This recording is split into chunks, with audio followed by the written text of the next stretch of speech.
Brilliant. Okay, we're live. Hello, everyone. Yay! Hello. Hello, Internet. It's another Stories from the Smoke Room. I hope people are there. It feels like I'm talking to just these four. Right, so what are we doing? Best storytellers in the world are at the back of pubs. And that's what we're trying to replicate here. We got 5 people going to tell 5 stories. I'm going to go first tonight, as I was bullied into it by you lot. You weren't bullied into it. I have no idea what you mean. It was slightly suggested. It was It is a bullying. democracy. My Before you story- start though, Dave, are you going to do all of the admin first though? Yes, because you seem to have skipped past it. Yeah, have I skipped past what? You went, I'm going to start. And No, I was I'm like, not going to start. I'm admin. just saying I'm going to go first, then I'm going to explain Okay. what my story's about, and then I'm going to go around all you four. You see? Okay. Admin. Right. Admin. Or badmin. You know I love a bit of admin. I am going to do a story about how my hopes and dreams were ripped up and burnt in front of my face by a cackling witch. And everything was destroyed for me. So, Starting on a positive high note. So Steph, what's your story about? I plan to split the internet tonight with a bunch of mini stories wrapped into one TED talk about why cats are better than dogs.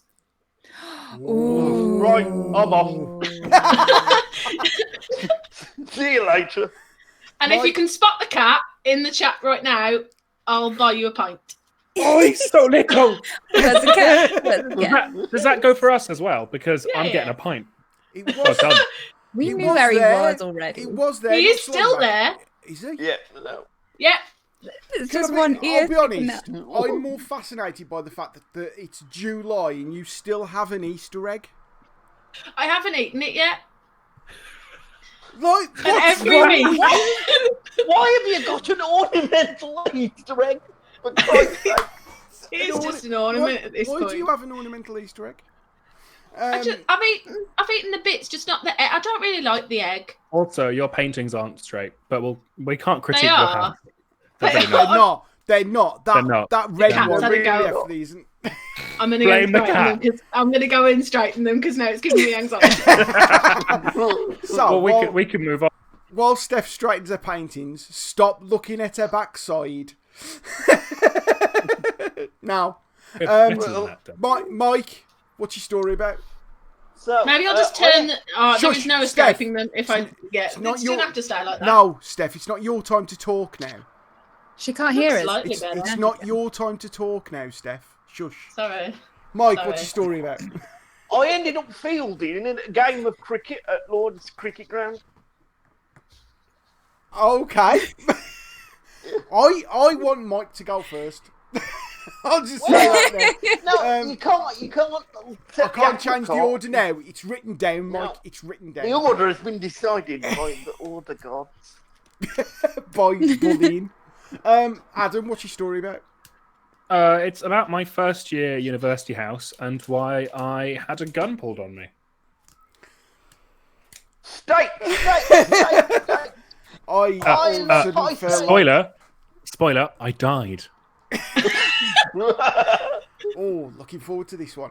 Platsy, what's your story about? It's kind of about how I got really hangry in France and why that was. Okay. I don't want to. I'll give you too many spoilers if I give you a full description of it. Okay then. Anyone who's watching in the chat room, if you've got any questions for the storytellers as they go on tonight, please let us know. If you want to say anything, please let us know. Shall we make a start then, folks? Yeah, I suppose I do better it. go first then. So, my story. Ladies and gentlemen, Dave Pete. Can we do it with the accent? Yeah. No. Can we do it with the accent, please? Wait, I'm the poet laureate of Mosley.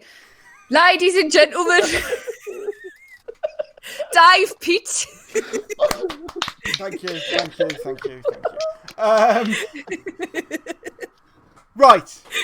My story is about the fact that I studied media studies at college. So for anyone who's not studied media studies at college, media studies at college is a bit of a strange beast. I passed with a distinction. Right, Yeah. can I just say, I passed with a distinction. Ooh. Now, a distinction in media studies is the equivalent of any other exam getting an E. Because you get a B in media studies for turning up, right? It's just you got an A in being really good at watching TV. Yeah, but I didn't. I got a distinction because I actually did stuff. I'm kind He was of really distinct at it. I was. I'm kind of 19, 20 at the time. And although I know that I'm very raw and I've got a lot of work to do, I feel I've got a talent. I've got that working class work ethic, you know, I'm a grafter, and I think, you know, talent, hard work, I can be a success at this. Because that's all you need, isn't it, in societies? Talent and hard work and you'll be fine. I did a few kind of what we'd call gigs, so I did some camera work, I did some lighting, I did some runners, I did some directing, I did some producing. You know, we've all been freelancers, you do what you can get, don't you? Right? Yeah. I then get the gig on my first film, and when I say film, I mean it was shot on film. So they actually got Super 16 film, proper like broadcast quality film, beautiful film stock it was actually. And you know, there's just something about being on a film set and there being that tick tick tick tick tick tick tick of the camera, just film going through a shutter. It feels like you're doing it for real. But it was what can only be described as a low budget production, which meant none of us got paid. We got points. So when the film is released and they make money off it, you get paid. Right. There were three people who were paid. There was the director of photography. So for those who don't know, the director of photography basically says, put a light there and shine it in that direction. It's just a really, really... Oh. Then there was the gaffer. Very Gotta love Twitch dropping the notification 5 minutes into a stream. Well, you know, John, never trust notifications. Then you've got the gaffer was being paid. So the gaffer is the one who puts the lights up and plugs them in. Okay? Yep. And then you got a makeup artist being paid. Everyone else is on points. So That's most important to be people. Who do you think's missing from that? I'm just imagining, like, when you said everyone else is on points, like, we're all surrounded by ballerinas and ballet. Everyone's like... we're all really, really tall. Okay. It Right. says a lot about our different upbringings, is that my brain went to, why are they on a train? It's just... Yeah, and I was like, oh, they're getting paid in nectar points. Cool. Well, mine was Tesco, so it was slightly. There's the class divide right there. So we're on this film set. There's a few characters on this film set. Now I'm going to be deliberately vague because I can't prove any of this happened. So technically, what I'm about to do is libel. Okay. So Okay. I'll be deliberately The following recording is an act of fiction. Any relation to people alive or dead is purely accidental. Continue your slander. Yeah. It is slander because it's spoken. Libel's written down. Right. So we're on this film set. It's a 14-day shoot, and it's like 18 hours a day. Right. Absolutely flat out. Few problems start emerging. One of them is the lead female actor, who isn't an actor. She's a model. And she has done, and I don't want you to judge her on this, she has done glamour modelling. And there is shots of her full frontal on the internet, if you knew her name. Already, this was a horror film, wasn't it? Yes. Yeah. Yeah. How did you guess? God. Yep, I've Now- seen those casting calls going out. Hold on, hold Everything on, you've said so far. hold on, because there were actually 3 women in the film. One was what you might call That's not bad for a horror film. yeah. It was They a all decent... die, though, I No. imagine. It was a decent script, to be fair. Oh. One of them was what you would call a traditional actor. She came through acting, theatre, TV, corporate stuff, right? There was no need. In fact, there was no nudity in the script at all, which I know is a bit of a shock for a horror film. But this actor had come through a bit more mainstream stuff. Actually said for the one scene that she felt that her character would have been topless. And the director went, okay, fair enough, yeah. And the director's there talking to her going, so you understand that, this is your decision, you haven't got to do it if you don't want to, or understand where you're coming from, but, think about what the character's doing. Trying to get her into the mindset that it's okay, that she's going to end up getting her boobs out in front of a room full of people. And she does, and that's fine, right? The thing was, this other actor who was used to doing full frontal, porn mag stuff, she decided that she wanted some of the action. It was a tit off. It was a tit off. So she's there. She's there going. She's there going. Action. No, Steph, you're like you're wanking off 2 blokes on the side of you. She's there going. So yeah, for this scene, I think that my character would be naked. So the director's like, okay, and then he starts having the same conversation with her, and we had to take the director to one side and go, really, mate, you don't have to say this to her, because we have spent the last 10 days trying to keep her clothes on. It was like every scene, it was like, oh, I definitely need to get these out, don't I? No, this isn't what we're doing, right? Oh, so she also had a scene. She really wanted to be an actor. So she had this vision of what an actor is. And there was a scene where, and it was a bit of a, it was a strange shot, and I queried the director on it. But anyway, she had this scene where the frame is there. So it's explained to her, the camera is there, right? And she has to roll a strawberry across her bottom lip and bite it. That's it. That's all she's got to do, right? Bit weird, like. Bit weird, but fine, right? Did you want to do This that horror scene film topless set as well? in a pick your own. She genuinely, and I am not kidding you, on my children's life, she genuinely went, I can't get my motivation.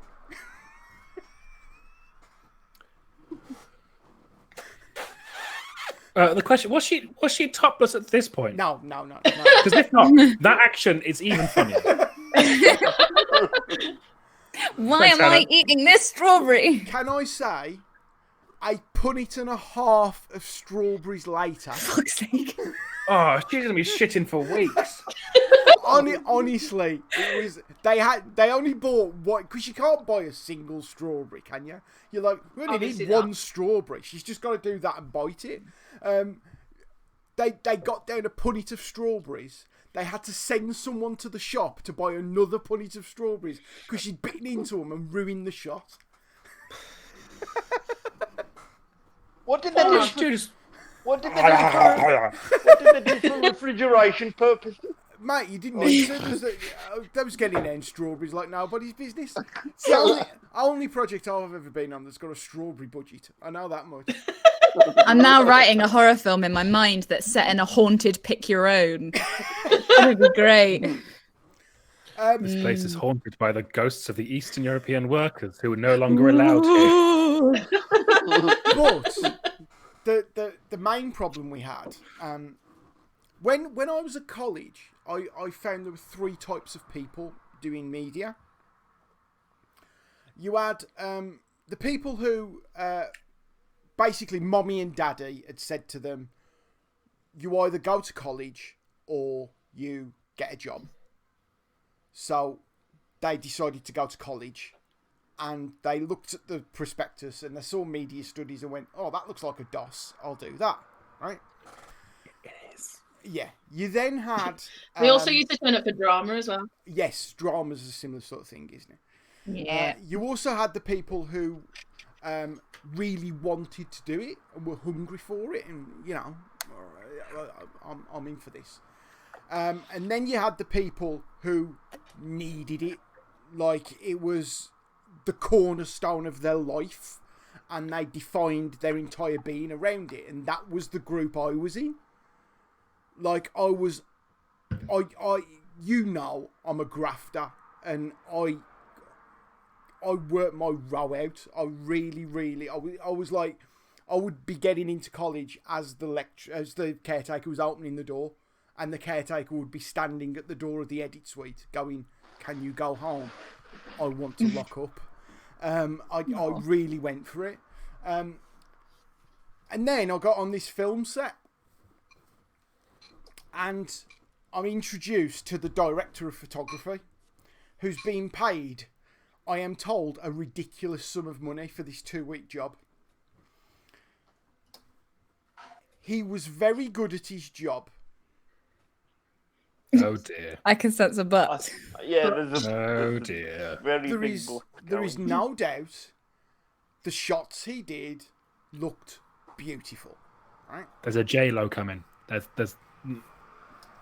But it's not just about doing the job, is it? When you're working in a team, it took about 4 hours before everyone wanted to fucking stab this guy in the face, right?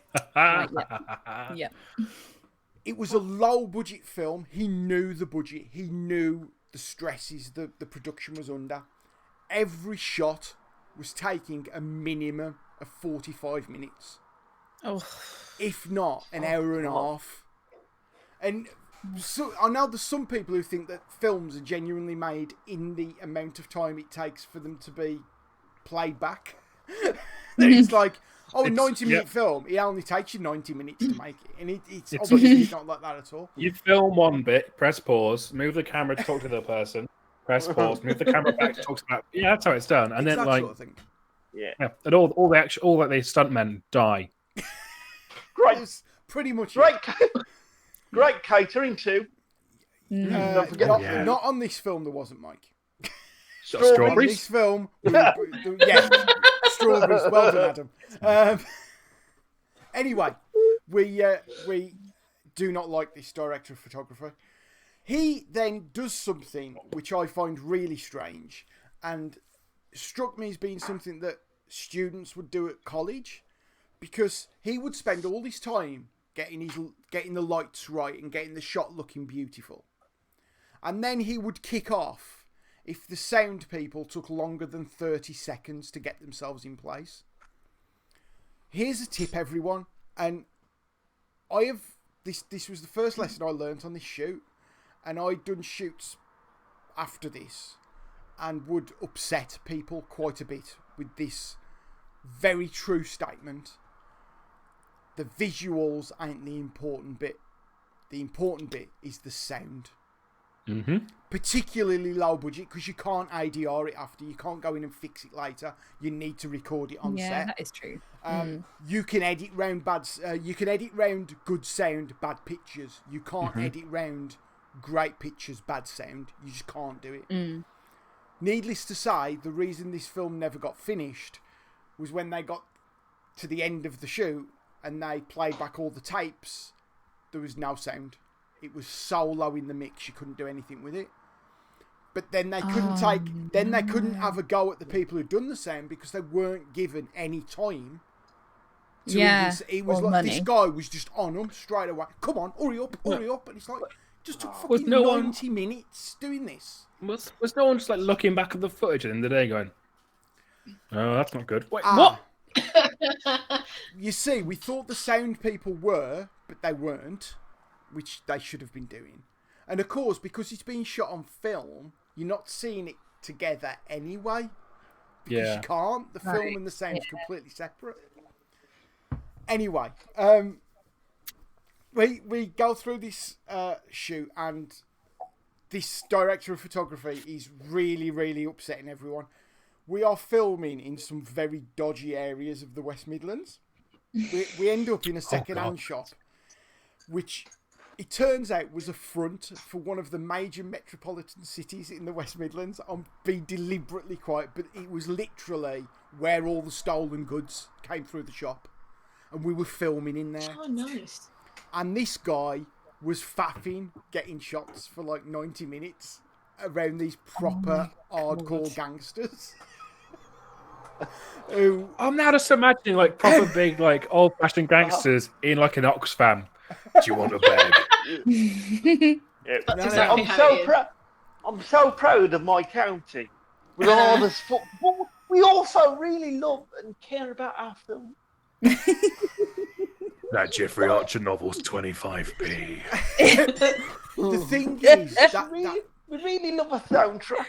No. You see, Adam, that was the other lesson that I learnt on that film, because that was the first time I'd really been around proper scary people. And it's not the big, what are you doing, mate? It's not them sort. It's the really thin, wiry ones. The people that go, not let me down. Yeah. Let yourself down. Yeah. The sort of people who've seen people killed in car parks. Yes. They've upgraded your beating to a murder because you got your blood on their shoes. That sort of people. Yes. Farmer strong. There was. I didn't find this out until later. There was an extra was on the film, and this extra was incredibly violent in real life. It turned out he couldn't read or write very well, which was part of his issues. The only way he could kind of deal with it was drinking and fighting. And there was a point where I've actually written a story about it recently. This wasn't during the shoot, by the way. This had happened years before. But he'd been in a pub, and a guy had took the mickey out of him. And everyone's like, oh, God, he's going to kick off. Oh, God, he's going to kick off. And he didn't do anything. And this guy's just taking the piss out of him. And the guy takes a drink of his beer. And this bloke walks past him and just goes, bang, and punches the pint glass into his face. And just lacerates this guy's face to it. And this was like mid-80s, where pint glasses were glass. Like now, they don't shatter the same way. And he my face feel weird. Yeah, it was that kind of person who was on set. And it was like, we kind of really need to hurry this up. But then, Steph, you're right. Is anyone else's face really? I know, Yeah, it's it made my horrible, face isn't it? feel It's weird. horrible. So you can imagine all this stuff's going on. You've got this guy who, it's a completely different world to him. I don't think he's actually spoken to a working class person before or since. He's a director of photography. He's getting paid all this money, and all he's interested in is how he's not interested in the thing as a whole. He's not trying to get us through the journey of making the film. He's not thinking of the project. He's just like, that's going to look good on my show reel. It's that kind of thing. Then we're getting really annoyed, and the director's got this idea for a shot where he wants certain characters on a street and a car to go down, have the camera out the car.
no, coming back.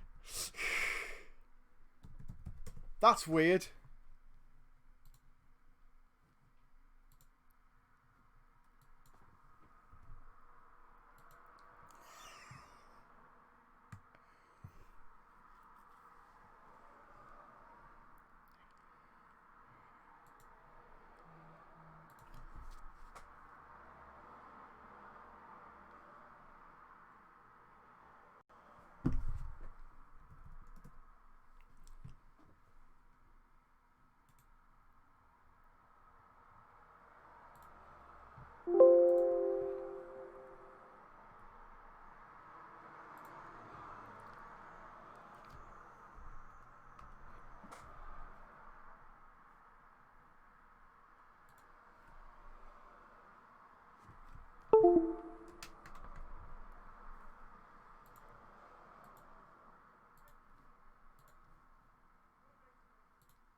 Hold on. It's not the visuals aren't on the stream yet. It's just the audio.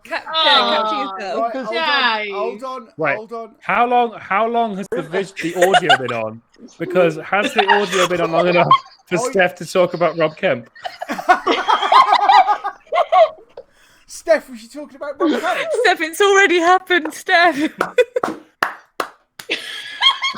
Steph, the thing we said would happen has happened. Oh, dear. You know what? If I'm going to put it out there, I might as well put it out there. Oops. Love you. I've got to ask the universe for what I want. Oh! Nearly there, folks. Nearly So, there. if we could Nearly just there. confirm in the chat whether anybody heard what I said. Oh, okay. We did not hear about Rob Kemp. Ancient John has put, we did not hear That's about fine. That's Montana. fine. That's fine. Now we want to know, where's Hannah Right. gone? Okay. We'll get to that when it comes to their story. Dave, people have been wanting to hear the end of your tale. Fine. I forgot where I got to. Some- Right. Hannah, we might need to have a conversation. You got to driving down the road with the camera. Okay, yes, that was it. So, the director wants this shot where we're driving down the road. There's all these characters, camera out the window, and this director of photography is no, that you can't do that. There's not enough light because it's night time and all this. And then we get talking to the cameraman who goes, well, the film stock has got what they call a 3-stop tolerance. So if anyone's done photography, you know you've got f-stops. Does anyone know that? Yeah, right. No, It's got. carry on. I've got an A-level, Dave. Have you forgotten? You've got an A-level? It's got a 3-stop tolerance. So basically, if it's supposed to be like a 2.6 or whatever, you can go 3 stops that way or 3 stops that way and it still gets an image. Which is basically anything, because if you know anything about the sizes, it's all exponential and it's like, hang on. Basically, if we stick a camera in someone's face, so long as there's light, we're going to get something. And the cameraman went, yeah. So, why don't you tell us that before we employed that fucking idiot? We genuinely got these people, and we just walked them down the road and just stuck them under like street lamps and under lights where shops were. Cameraman goes Very down. dogma. Someone, yeah, very much so. Someone drives a car, cameraman sticks the camera out the passenger window and films it. We get the film stock back. It's the best fucking shot of the film. It's mind-blowingly good. It looked like fucking Taxi Driver. And it was literally 5 Herberts in a car going, whoa, it's just go, just put someone under that light. And that was it.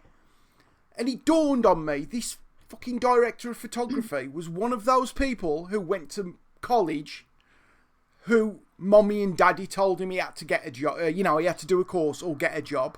I realised, and it wasn't like a kind of overnight snap. It took years, but I realised there was so many chances in the industry, so many people who hadn't got a frigging clue what they were doing. Yeah, he could do the job. He could take a light meter reading. He knew how to put a light up. He knew how to like score. They have these like black screens, and you cut it with a razor blade, shine a light through it, and then project it behind someone's head on the wall. So it looks like there's a streak of light on the wall. It looks really nice. All the noir films used to do that, but it's not difficult. I'm not saying there aren't brilliant directors of photography out there. There are, but there's a lot of fucking chances as well. And it dawned on me that it was nothing to do with my talent. It was nothing to do with hard work. It was these people had made an entire career from just having a DOS. You know what I mean? And the more I've lived and the more I've got involved in all sorts of industries, it's not just the creative industry. People know that I work in IT, my day job, and there's so many people in IT that can't do the job. Or if they can do the job, they can do one part of it well, but not another part. One of the things we always talk about in IT. Hello, everyone at Dave's workplace. my work. I'll be honest. No. I'll be honest. My workplace isn't that bad. IT's got a real problem because we have to rely on geeks. Because geeks have to code the computers. The problem with geeks is they're not human beings. They're geeks. And it was like this guy. This guy was very good at say where they could put the lights and do all that sort of stuff. But he didn't understand that there were people in the room, and he didn't know how to deal with those people. And when you've got violent psychopaths in a really dodgy second-hand shop that is a front for all the stolen goods in the area, he didn't understand that you can't spend 90 minutes setting up one shot. You've got to get in and out before they cut you. You know what I mean? And he didn't get that. And like I say, it was the realisation that I'm never going to make it in this industry. And I think that even now, I've heard a few people say, "Oh, you're a really good writer, Dave. Oh, you could do some writing." And I'm like, no, I am, but that's got nothing to do with it. I haven't got the right voice. I certainly haven't got the right parents. My parents were factory workers. You imagine if my parents had been, and although it would have been quite difficult, but if my dad had been Alan Bennett, you know what I mean? I mean, there's obviously a problem with that. That wouldn't have happened. But you know what I mean? I wouldn't be sitting here talking to you 4 chances now, would I? I'd be, writing my next West End hit, whether I was any good at it or not. And that's kind of. There is a lot of that across the creative sort of industries, isn't there? So that's kind of my story, and I know it's a bit of a downer, and that's why I'm kind of glad that I went first. I'm glad you went first because now. I didn't want to end it on that. But at the same time, out of all the people who worked on that film, there was a lot of people who had never done that sort of thing before. The only people I would have worked with again were the amateurs. The ones who got paid, the gaffer, the DP, and the makeup person, were all utter dicks. Utter dicks. And it's like, I don't want to do anything with these people anymore. Which is why, things like this. We worked really hard getting this. I know it all looks like a shambles when my computer packs up.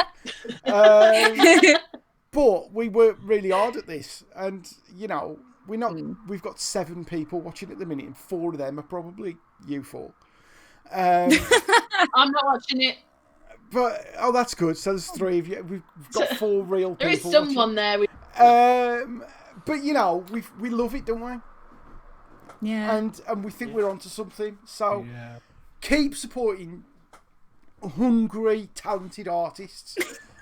And So hungry. Better representation across the board. And I was in fuck all like the others. worst. I was in like the worst short film ever with somebody who sounds like that. Who like I knew I was in trouble when he was like, "Oh yeah, we've got a location for the film. My dad will pick you up." I'm like, "Okay, cool." Because I was at Summer Sunday in Leicester, the festival. I was like, "Can you like?" Can I get there from here? He's like, "Oh, my dad will pick you up. You'll see him. He's in an Aston Martin DB7. It's silver blue." I was like, "Oh yeah, because the colour's important. Because I'm going to be able to pick out like." Oh, there was that many From Aston all the Martin other DB7s. Aston Martins. Yeah, well, there were so many outside de Montfort Hall, Leicester, that I like. Is it silver blue or is it metallic grey? I think you'll It was find awful. I have seen at least 2 outside of there in the last 8 years, so you never know. Perhaps it was There this could be guy's something- dad. Perhaps that was his dad. So I got a little ride in the my- car, which was the best part of the whole thing. It was terrible. It was worse. It was worse. It was worse. In my media course at A-level, I made a clay imprint model of a lapwing. That That sounds delightful. That's next week's story. Yeah, Yeah, I want to Just hear look at that. See? That doesn't just sound, looking at the time. that doesn't I sound like think we should media clap, studies. Dave. That sounds more like art, Mike. Well, without giving too much away, it was sort of modelled on everything, and then you sort of like Next week's do a story, bit of Mike. everything. Yay. Yeah. Right, Dave. I'm gonna Thank have you. to bring Ladies and the- gentlemen, it was Dave Pete. Sorry for the technical fuckery. There you go. It's fine, and because that was 35 minutes long, Michael, you've got 8 minutes. It's not Mike's turn yet. Oh, it's not. I've got got it 8 written minutes. down, Adam. Nah, you- I've got it written No, down. don't worry. Ladies and gentlemen, do. go wild, go crazy. Steph Loftus, ladies and gentlemen. That's how you do it. Okay, right. So, yes, as previously mentioned, I'm going to split the internet and talk tonight about why cats are better than dogs. So, and all the way through, no one will be concentrating because you can see just it's my little kitten. So who's small. Like, I'm just gonna just be here, and so no one will listen. You're doing the same pose that people do when they're next to the Leaning Tower of Pisa, but it's the cat. Like, Everyone's If you look there, excited. Jasper's just cleaning away. They do not care. You know what? They're never in the room when we do this. And now because I'm talking about them tonight, they're like, oh, they're like, oh, hi. my photo. Yeah, but yeah, so Paint me like your French girls. absolutely, we've done that already, haven't we? Hannah? Yeah, we have. Hannah did a little edit on Jasper one evening. That was fun. This is not how I planned to start. I wrote notes and everything. That's getting shared on Instagram, isn't it? That picture. So I will put them on Instagram later. Yeah. So So the reason I like dogs as well. Before Mike starts shouting at me, but I feel like it's dog owners that only like dogs. Like, Okay. back me up. Yeah. Okay. yeah, So 100%. dog owners are like, dogs only. Don't get those mangy cats near me. Whereas cat owners, like everyone, it's more practical to have a cat. And that's the reason why I have cats. It's more practical to have a cat. And the fact that cats are arseholes. and I love them for it. Like a dog is like to do anything, they're just excited to see you, whereas a cat is bored by your existence and you haven't even entered the room yet. And I like that. See, he's already started. Hello. Like, he's like, oh, this is my cue. But yeah, so but because obviously some of my friends don't have cats and they want to know what it's like to live with cats, and so I describe having a cat as living with a creepy roommate. They eat all of your food. They eat all of your food. They stay in their room most of the time, but are not afraid to come and lick their butthole while you have company in the living room. They are a creepy roommate. So I got What sort Jasper. of roommates have you had? Creepy ones. That's a story for another week.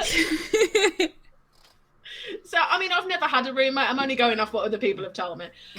So Awful. so yeah, I had Jasper, which is the black and white over there, who ignores my existence 24/7 unless it's breakfast. Classic cat.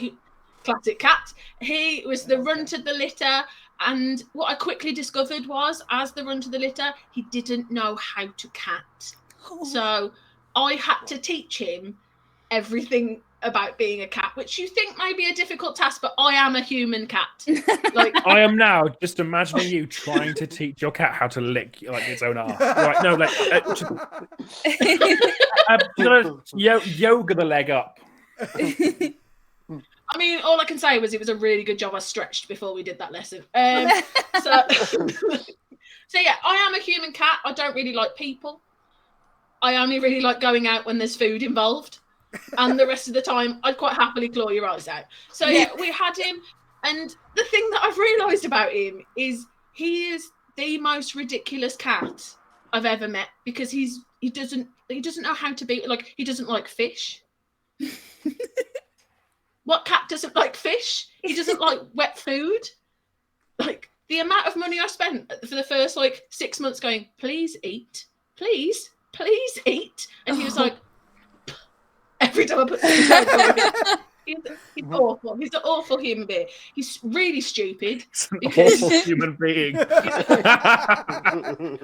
I'd say he's more human than cat at this point. Yeah, he's really stupid, because when I had him neutered, he spent 3 days licking the inside of his comb thinking he was cleaning himself. There is a video. I'm more than happy to put that on Instagram as well. Yes, and, we insist. Yes, please. Yeah, and most importantly, he is an indoor cat. He's only ever escaped about 3 times. All 3 times, he's perved on my neighbours. Because my neighbour, the one day, he jumped in their back garden and she... You don't realise how accurate that is, Adam. So... What was your neighbour doing? I saw her. I hadn't even seen that. Ugh. It's weird. I saw her and I was like, oh, I'm really sorry you got in the garden, because I noticed as soon as he got in the garden, all the windows and doors shut, and I was like, oh, they're going to be a bit funny about it. So I was like, oh, I'm really sorry you got in the garden. They were like, no, it's okay. He just sort of stared through the window and watched television. I was like, Adorable. what? Oh. So this is what he does. But yeah, and then let's not forget, my cat has a boyfriend. Oh. It is a random estate cat that one evening jumped up on the windowsill, and cats who spot stranger cats hiss at each other. That is a normal response. They hiss, they growl, they fluff and go squirrel mode. And that's what they do. Not him. He was rubbing up the window. Like, hey, babe, how are you? And it was definitely a boy, because this ginger cat turned round and I got an eyeful. Oh, you can tell. Yeah. Yeah. Oh, right, okay. Mm-hmm. So that is Jasper. And then sort of lockdown happened, and what lockdown should have been renamed "What happens when Steph gets bored?" Because the answer is Steph gets another cat. Because I saw a post on Facebook saying we're selling these kittens. We're literally asking for a donation to cover the fees that we've already paid, because we had a rescue and we didn't know it was pregnant, and then all of a sudden we got up one morning and there were more cats than we'd gone to bed Oh with. God. And there's cats everywhere. You get a cat, and you get a cat, and you get a cat. It's like a triple. That's for everyone. Just what you need, not a cash gun, a cat gun. Just yeah, Oh my absolutely. God, I would love that. Would you imagine the mess, though? Oh yeah, just I'm as the cats paperwork. landing on people's faces. Claws. Yeah. Claws. As someone who's allergic to cats, my eyeballs just come out on sticks. I hate them. Ooh, do it. Get a cat. I want to see Snail Dave. Oh no. Snail day. If I grab Milo and just rub him up against the webcam, do you think that'll have the same effect? No, it should be all right. Just You know what's surprising is how many of my friends who are cat owners that are seriously allergic to cats. And they're like, it's okay, I just take antihistamines for the rest of my life. And like they're quite happy to do that, and it's crazy. Okay. Because that's how cool cats are. Right. So dogs are brilliant because dogs are pack animals and they love you unconditionally because they think you are the leader of the pack. Cats are not pack animals, they're loners, which is why they don't give a fuck about you. That Milo behind you now is just like, if Milo could get better food elsewhere, it'd be gone. They would. No, that's not true. No, because they do. Right. Cats do love and they do show affection. Yeah. So I agree with you. Yeah, they do. Milo wags his tail when he's happy. When a cat goes, Yeah, slow blink. that's them showing respect to you. When they come in and they've got their tails straight up, that means, oh, hey, I'm pleased to see you. They will show respect to people by being vulnerable to them. So if a cat rolls over at you and shows you its belly, it's telling you it feels safe. If it's closing its eye, longing at you, it says, "Look, I'm not defensive. Look, blink. You could kill me right now. But you didn't." My cat refuses to slow blink at anyone. What does the chat think about this? Do cats hate you and dogs love you, or am I? No, cats. Right, there is a scientific study apparently that a large percentage of cats show signs that they would happily kill their owners, and I like that. Yeah. I like that. I'm not bothered about unconditional love because you can take a dog home and it loves you instantly. With a cat, you got to work for it, and I like that. You got to put the effort in. You can't just go, "You're home now. That's it. I'm in charge." A cat is like, "Game on." Yeah. See. I tell you what, You're planning on sleeping. Allow me to sing the song of my people at 4:00 in the morning. I'll see about it then. This is what cats do. And this is why I need cats in my life. Go on, because they test your loyalty. You know the bit in The Great Escape where Steve McQueen is throwing the baseball up against the prison cell, and he's like waiting to go out. He's like, as soon as I can, I'm out the fucking door, and there's nothing you can do. All cats are basically just Steve McQueen in The Great Escape. That's my hill. Oh, that's good. I like that. I like the fact, maybe it's something about like my self-respect, but I like the fact that when I come home from work, you can physically see them both roll their eyes at the fact that I've made it home safely. She's back. We had this place all to ourselves, and now look what happened. Yeah. And now she's ruined it. Now we've got to put up with her till morning, till she puts the food back in the bowl, and we've got to pretend that we like her, and then we can go back to ignoring her existence. And we were building a commune. No. You have made the chat go a little bit mad. Yes, it's gone crazy. Like, come at me, stuff. I'm ready. People agreeing with you. Cats can love you if they want, and they have to want to. But also, apparently, rabbits are next level cats with the cold, dead eyes of a killer. Oh yeah. I don't like rabbits. Rabbits have got shark eyes. Like there's like nothing behind them. To be fair though, if you're a rabbit, they're just permanently scared, aren't they? Because they can choose to die because they're too excited. Yeah. I house sat for a rabbit for a week, and the only time it would come near me is if I had a blueberry. Like the house that it was like. It is little hutch, yeah. No, you babysat the hutch. No, I house sat for someone who had a house rabbit. Yeah, just got visions of Hannah in the hutch going, "Everything is fine. Everything's fine. Everything's fine. This is really great." Bit of lettuce. Yeah. But it would only come near me if I gave it a blueberry, and it would come over and like eat the blueberry, and I'd be like, "Oh, you're my friend now," and then it would fuck off, and I'd be like, "Do you want another blueberry?" And when I ran out of blueberries, it ignored me for the rest of And this is the same with cats. Like cats can like completely ignore your existence. I've only got to open the fridge, and Jasper's like, "Oh hey, best friend. Wait a second. How are you today?" Like, and that's what he does. But yeah, like so. Anyway, we had lockdown, and so spending a bit more time at home, I sort of went, "Oh, Jasper's a bit lonely." He wasn't. He couldn't have cared less. I wanted the second cat. So I remember ringing my mum. Lonely. Can we send help, please? You are I remember turning ringing my into mum. that crazy cat lady. Oh yeah. I'm single. I've now got 2 cats. Like I'm in my 30s. I'm approaching the How much stereotypical wine? Simpsons character. Yeah. How much wine's in the house? Not as much as there is gin. Yeah, cat lady. There's about 20 bottles of gin in the house. Like, you see, Steph, you could You're have just all said invited.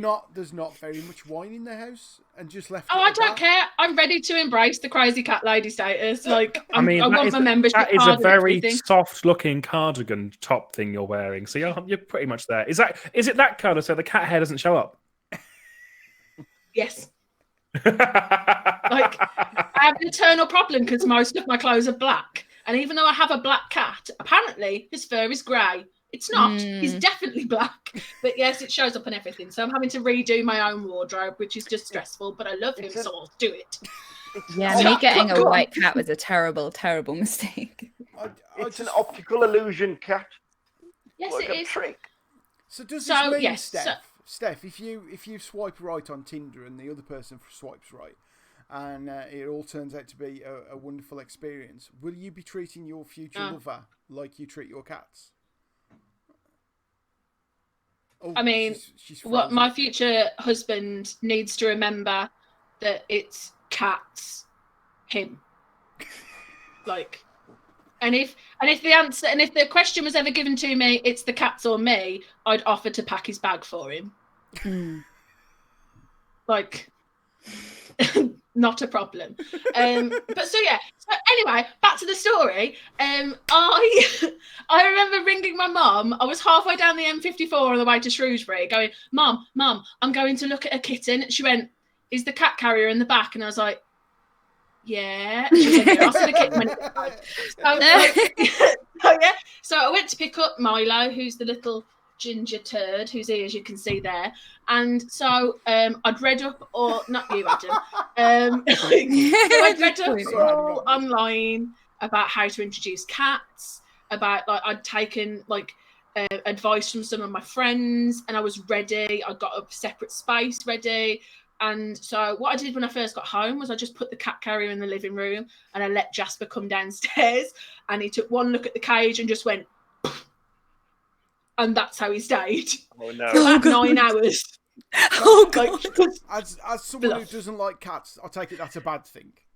That's a. I'm making myself as big and scary as possible because I feel threatened. So he went. The problem was Jasper, who's like this big, and Milo, who was this big.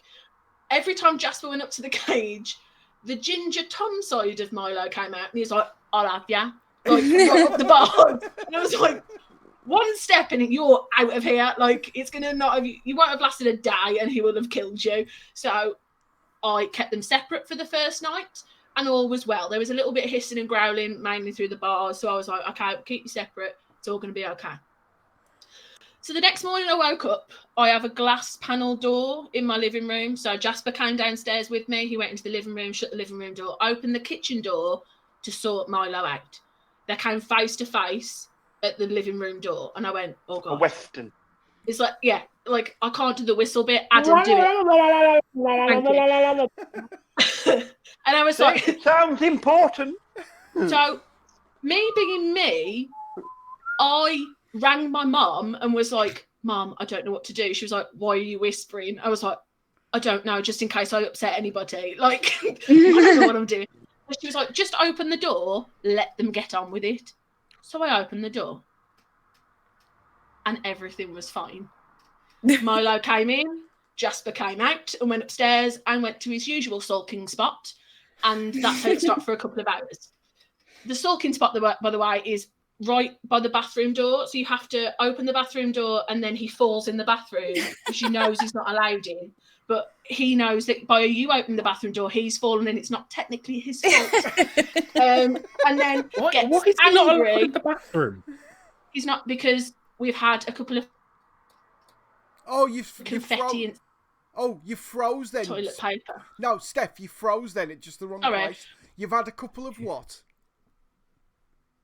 We've had a couple of confetti incidents with toilet rolls being used as scratching posts. So I've woken up and gone, oh, it seems to have snowed in the house. And so we've had to like, the bathroom is now off limits. And so he does that where he thinks, oh, I've stumbled in, it's not my fault. And then he makes a big excuse where he can't possibly move for me to shut the bathroom door. So then I have to make the decision of, do I use the bathroom with the door open? And he just stares at me awkwardly, or am I moving? Every time. Yeah.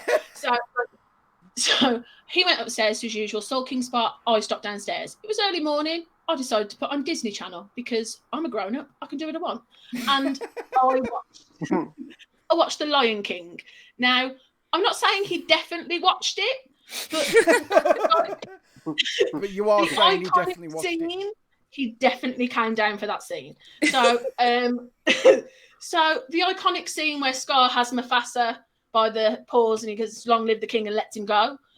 Jasper heard the stampede music and came downstairs and then just watched the television really intently until after Simba runs, and then kind of looked at Milo and then went back upstairs to his sulking spot.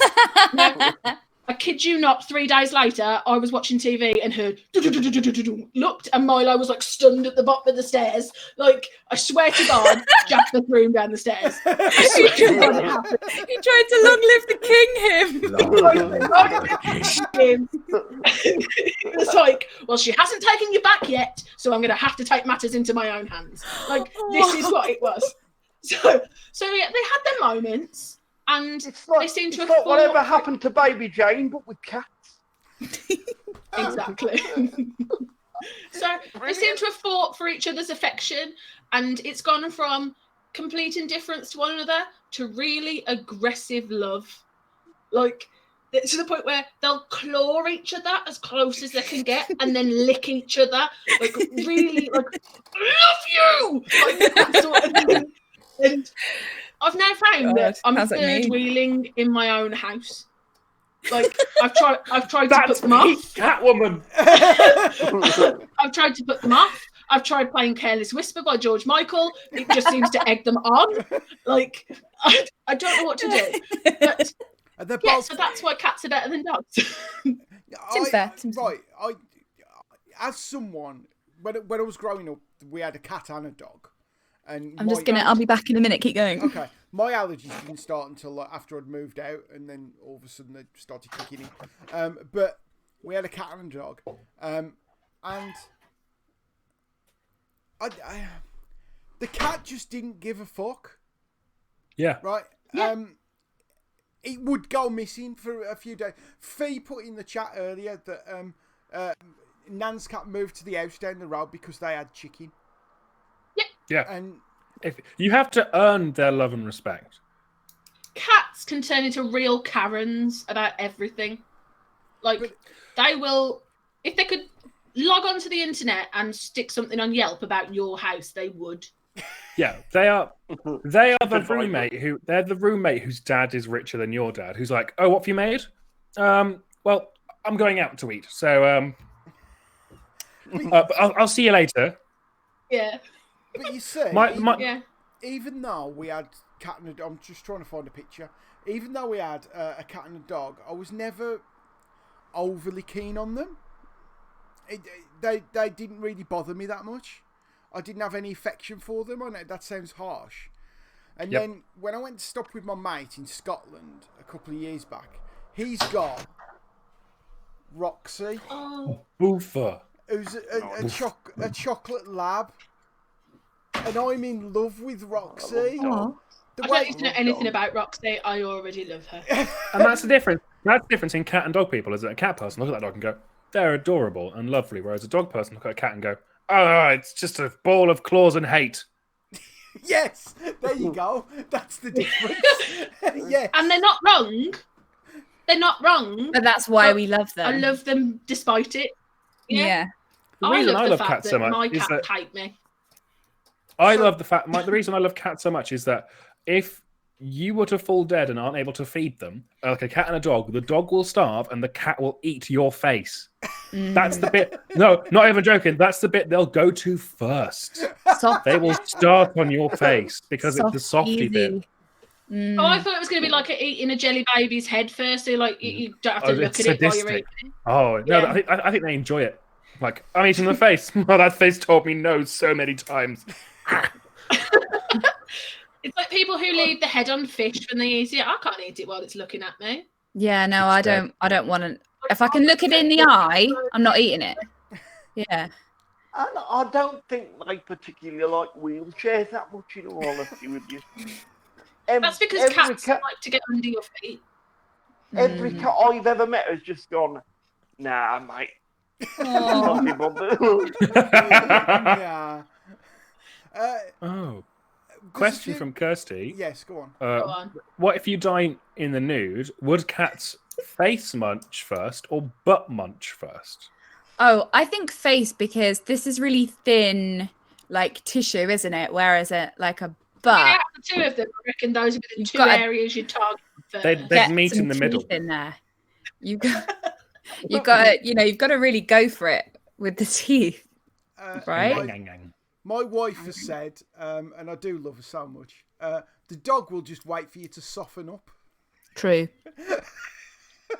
Yeah. So, let rigor mortis set in, and then that goes away, and then it's happy feasting time. Yeah, dogs will observe a period of mourning, whereas cats are like, meh, fair game. But it's dinner time now, so... I ate 5 minutes ago. I am now hungry. That's what cats do. There was also a lovely comment about cats cosplaying as pufferfish when they go big. Yes. And then what did you put to that, Hannah, in the chat? They'd be called porphyfish. Oh! Porphyfish. I knew Steph would react in some amazing way to that. Yes. I love it. I love it so much. Thanks so I'm much. proud of us all. Well done, folks. Is that it? Well done, Steph. Thank you. Yeah, that's all I've got to say. Cats about the dogs. There it is. I mean, you're wrong, but well done. Ladies and gentlemen, Mikey! Hey! Woo! So, it's summer of 2005, and Remember England... it well. Yeah, and England have beaten Australia in what not is only considered the best Ashes series of all time, but arguably the best Test series of all time. I actually remember watching it, yeah. Mm. Oh, and I got so engrossed. Like, it was the last time any live cricket had been on telly for about 15 years, and I basically for 6 weeks I got so invested. I was so engrossed, and it was like the greatest thing ever. So in the months after the Ashes win, my mum had contacted Wisden, who are basically like the almanac people of cricket, sort of bring out all the annuals and stuff, and like make sure it's seen in a good light and stuff, and basically said, my son is he really loves cricket, and he's in a wheelchair. What can you send him? So and I got just like, well, you get perks in it. Yeah. Yeah.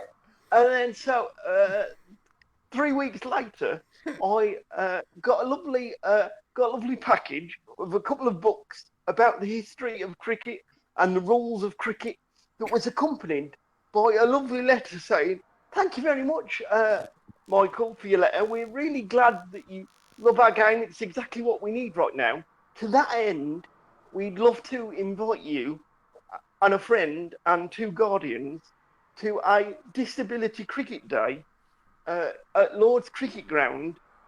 There'll be a match between England and Wales and a chance for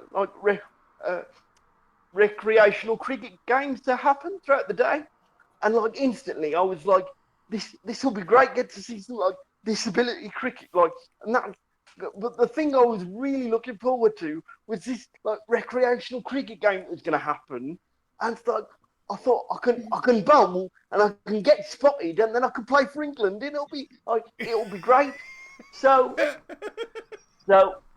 me, my mate Adam, and like my dad and his dad all went down to Lord's one day, and like then we were guided to the indoor school, which sounds really posh, doesn't it? And it's been there since like the 4th day of time ever. Like it was like God had made it like just before tea. Like, Very good, Mike. Very good.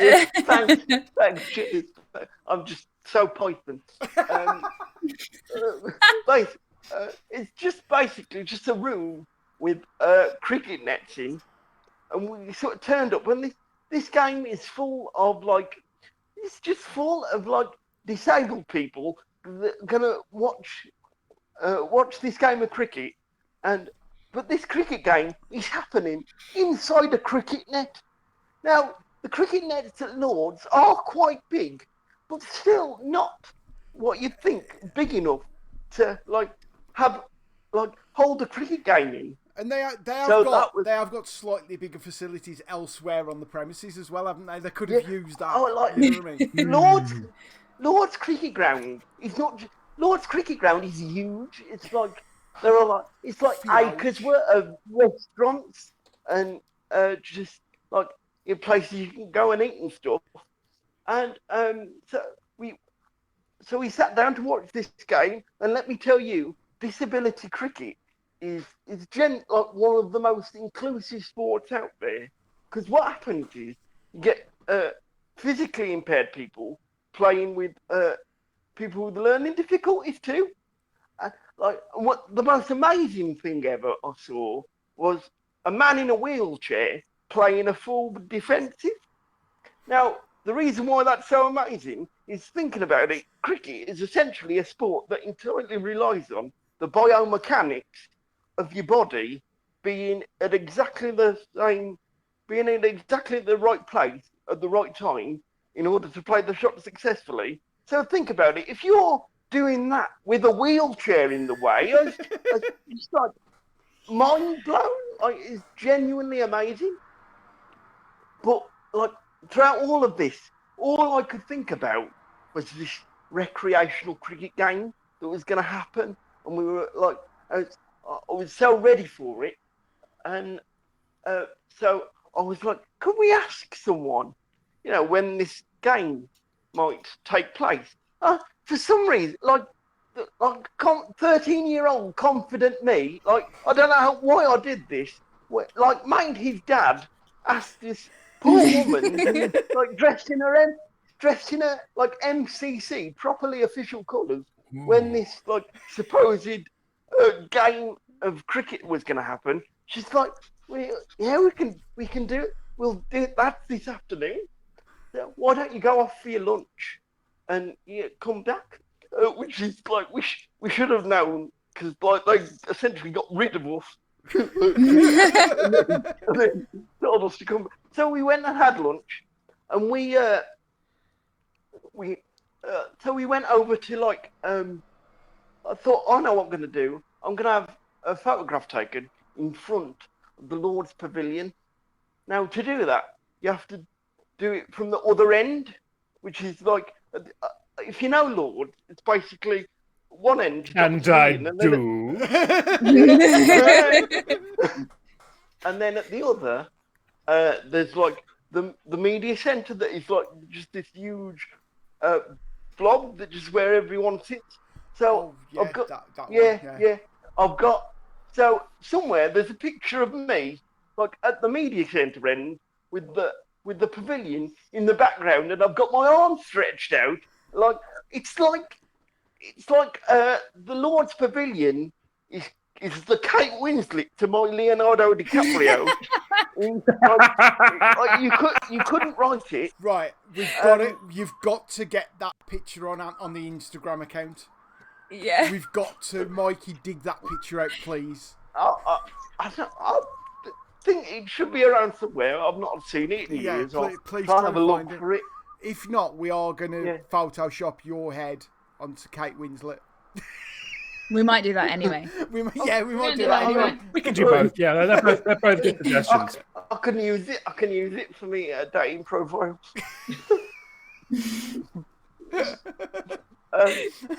I just remembered this is online. Hilarious. You should always have a filter, guys. No, you shouldn't. Should you? Nah. After we've had this photograph taken, we notice that as you go up to into the media centre, there's a lift, and we're thinking, well, there's no one around. Should we just go? Oh God. Let's do some trespassing. Because like me now, I would never ever think of doing this, but I must have been outvoted because I can't imagine 13-year-old me would agree to this. So we went up into this media centre, and everything is blue. It's the weirdest. It's the weirdest thing ever. And so the four of us are in this media centre, Trespassing. and then huddled around is about 7 people listening to a man talk about facts of Lord's cricket ground. And it becomes abundantly clear that we've caught the arse end of a tour that we've not paid for. Obviously, people are looking at us weird because but don't really want to say anything because they're supposed to be professional and not on this tour. So we're thinking, how much longer can we blag this out before people start to suspect? So we quickly sort of decide to give that neck and head back down to the cricket match. So we do, and they're still playing cricket at this point. And it's I just want to play cricket and just so much. And so then somehow Dad asks again. I'm so persistent that me and my mate Adam will play cricket because it's she says, give me 10 minutes, and then she calls the England disability cricket captain over, and then says something, and then this bloke comes over to the net door and says, "All right then, lads, come on in." And then what I quickly realise is no one else gets up. It's just so. What? Let's just have a recap. What it appears I've essentially done, Dave and everyone else, is stopped an international cricket match. So me and my mate Adam can sort of be on the pitch, but it's not a pitch because it's indoors, so that's a bit weird. And then I'm a bit embarrassed because no one else has got up because I thought it was for everyone. And then well, I can't back out now. I've got to carry on. So me and my Adam, we're in this cricket match, and we sort of field in the position whatever the equivalent of backward square leg is on an indoor cricket field, which is quite close in. And so everyone's sort of trying to be nice. Really close. Yeah. Trying to be nice about it and very lovely. And so they bowl a ball, and the batter sends it down to me and me mate Adam. But the ball as it's coming to me gets struck in between my wheelchair and the floor. So it quickly becomes apparent that I'm not going to be able to field correctly. So basically, what just happens is Adam just looks at me, shrugs his shoulders, picks up the ball, and throws it back to them. I'm sort of thinking, the only way I can be involved in this game of cricket is that if someone basically just brings a catch to me and I catch it. But that's not going to happen, is it? Because these are actual cricketers of the standard who are good and I'm not just wanting to get out because some bloke has turned up saying he wants to feel. When the second ball nearly hit me in the shin, I sort of very quickly realised that maybe just stick to theatre.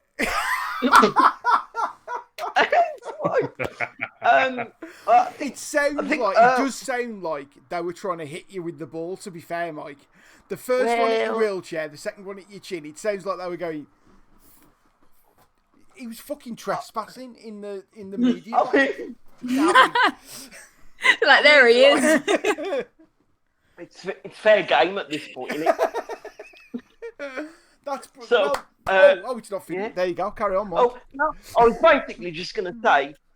Then we decided to went home and stopped off at Wimpy on the M1, and it was a really nice end. The true end of every good story.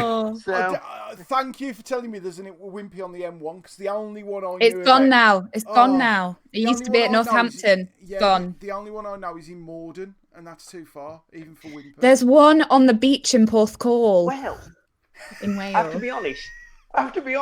I just made it up because the original end I thought of wasn't as good. So I didn't expect you to quiz me on my knowledge of Wimpies on the M1. So. It used to be at Northampton Services, but it is now gone. Thanks. I would have loved it if this story, like, if you'd have, like, rather than being like in backwards square leg, but just sat straight in like silly mid off and been like, no. Not getting through. Guys, there is a Wimpy in Southsea. There's a Wimpy in Southsea. Thank you, Matt Beams. Thanks, Matt Beams. It's very important to know where the Wimpies are. Jeez, next podcast, we're going for a road trip to Wimpy. Can we actually do that? Yes. The number of road trips we're going on now is... Museum. We can't go on a road trip till I get a new car. John has just said that was the best cricket story he's ever heard. I would argue every other cricket story had cricket in it, which instantly made it shit. I'm not a cricket fan. I'm sorry, I'm not a cricket fan. The bowler's holding, the batsman's willy, the best story ever. That glorious summer of 2005, that was it. Neil Redding can't understand why I don't like cricket because he says you literally go to a ground and sit there all day drinking. Yeah. Yep. Yeah. It's like a poetry night, but you're allowed to clap instead of. Can I just say, if anyone's coming to poetry nights run by Poets Practice and Pandemonium, we do not do any of that. No, instead you do it like a crab. We Zoidberg when we appreciate a poem. Mikey, ladies and gentlemen. Yay! Who's next? Story. I'll tell you. We should have done the then. Yeah, actually, yeah, we should have.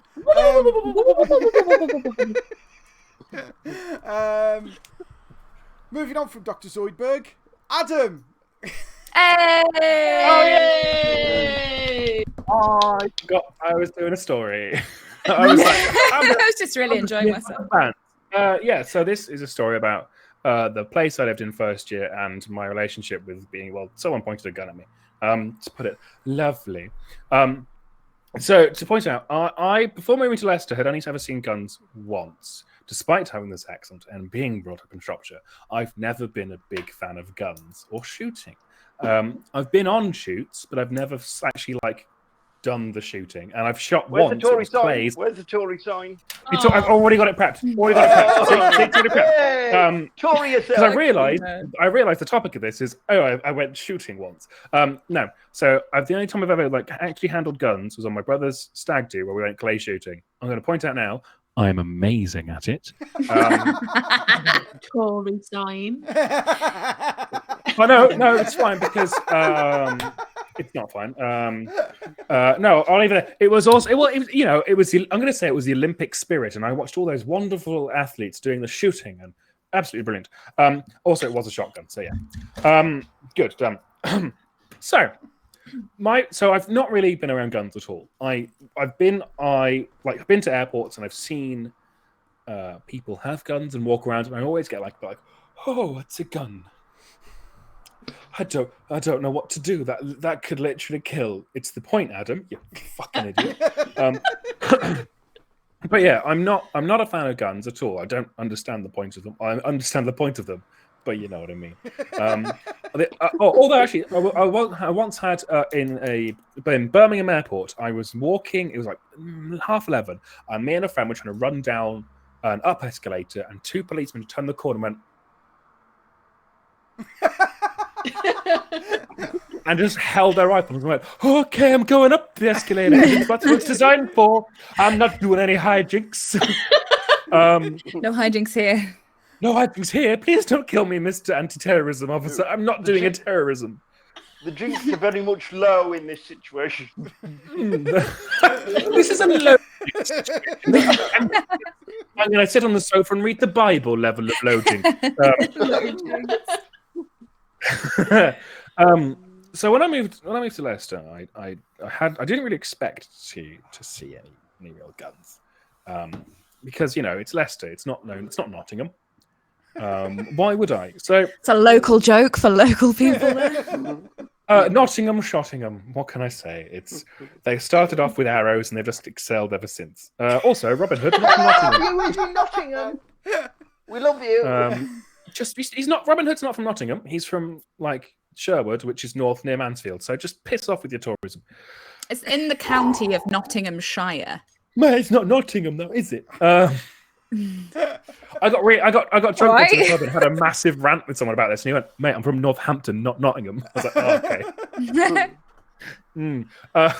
So in first year, I lived in a terrible student accommodation, which has now been demolished. And rightfully so. It was like a classic 60s horrible building.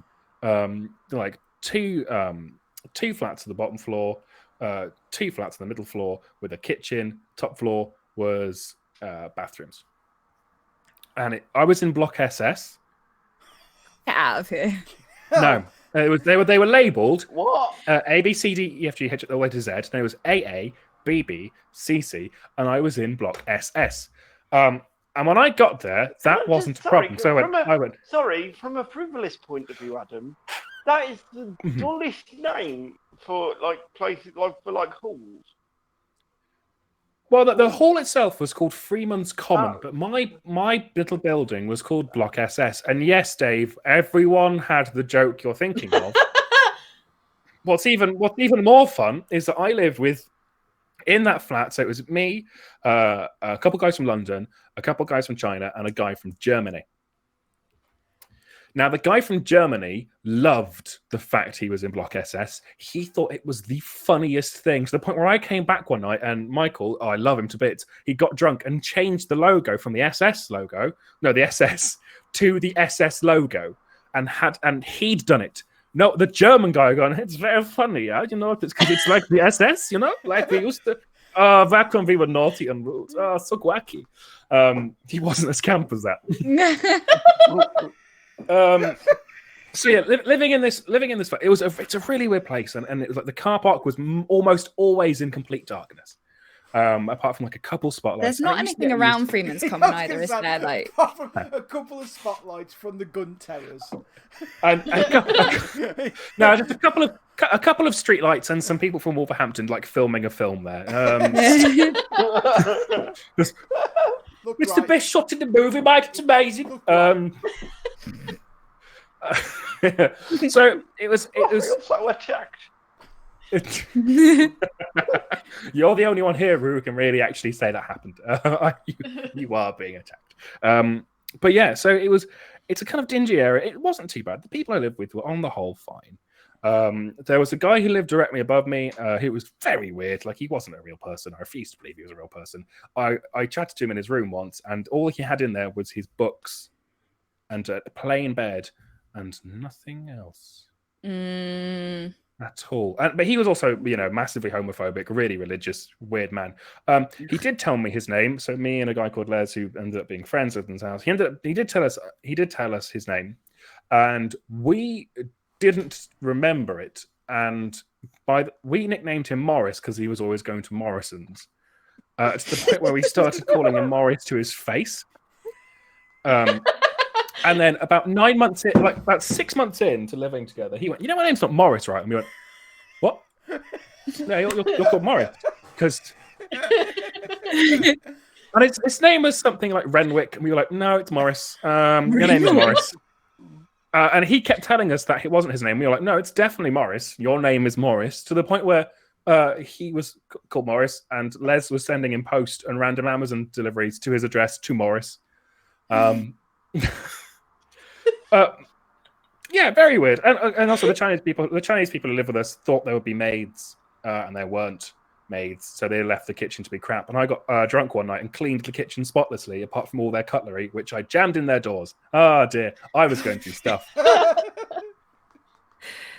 That was I got an official letter, not an official letter. I got a letter from the RA. Just like, just don't do that. You got a letter from the Royal Academy. Yeah, the Royal Academy of Hannah wrote it. Actually, Wrote it. Yeah, that was my in between sniffing celebrities. So let me get this right. You were living in Block SS, and you jammed cutlery into the doors of the Chinese students. I mean, those two things aren't related.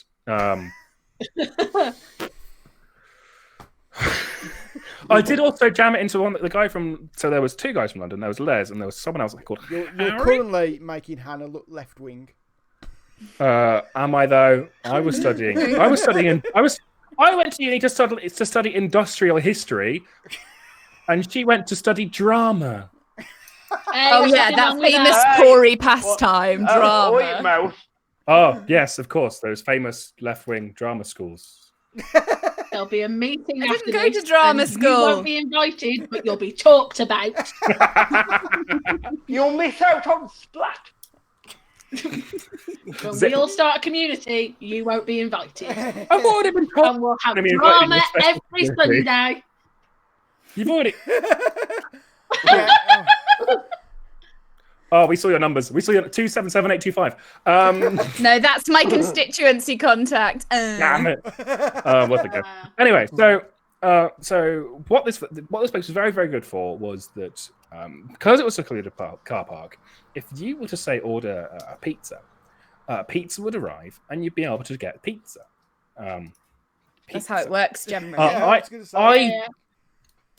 Yeah, but it was quite a popular place for people to have pizza delivered to them. Oh, is it special pizza? Oh. Yeah, it was all the pizza you inject, that sort of pizza. No, I didn't partake and never have. But what I was I was actually ordering a lot of pizza. I was just during this hungry. Time, I wanted to get the heart disease without infecting my mouth. Just inject the cholesterol. Was it a side effect of all the pizza that you needed so much pizza in your life? No, I genuinely couldn't be asked to cook in that horror of a kitchen. So I would order like maybe pizza like quite a big like family Domino's every fortnight. Look at me, of course I did. Every fortnight? It's not like you said every day. Like that's fine. No, I could make it last a week. I used to get 2 of those on 2 for Tuesday and keep them for. And pretend they were for someone else. Oh, the pizza's here. Yes, I did that. Like the family deal. I had a whole pin board full of Domino's coupons. Yeah, I was very, very good at actually doing the whole. Guys, I'll get the pizza. Don't worry, I'll get it. The pizza's here, guys. Oh, great! I've got so many friends. I do that now.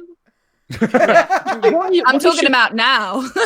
Living on my own, I shout to someone all the time. No, you need to reach the kind of right.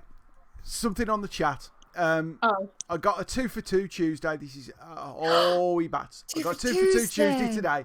I felt like a god with a cheeseburger pizza. Oh my god, I've never tried one.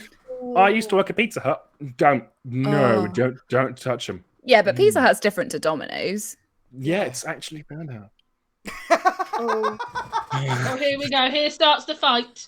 Oh no, I Anyway. don't actually like Domino's. I get pizza from my local pizza place. Domino's, Pizza Like Hut, pizza or racist Papa John's.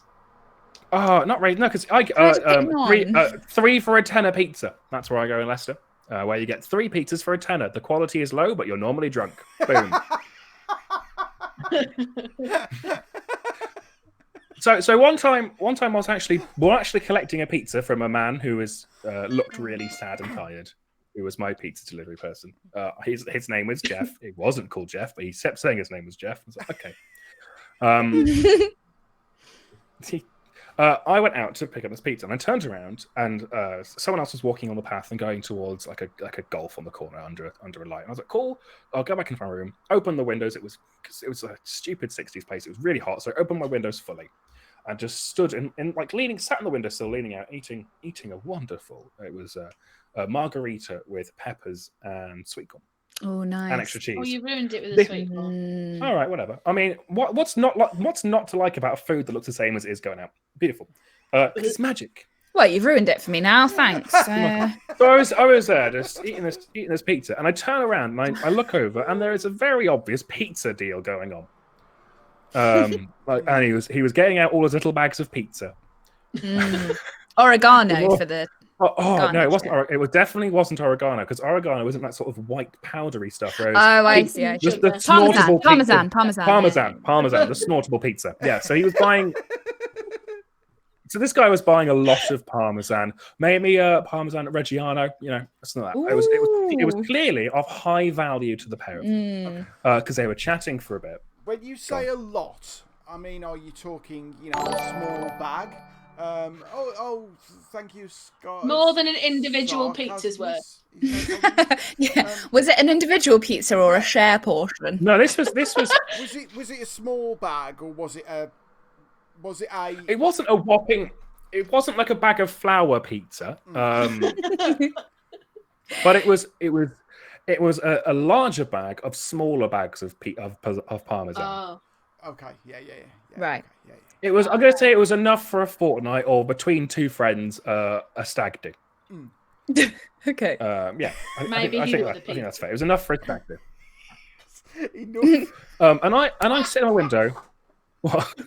Oh, I tried to think where this is going. I can't. I love the grades. It was enough for 2 people for a fortnight, or a stag do. I mean, tell me, Dave, where I am wrong. You're not wrong.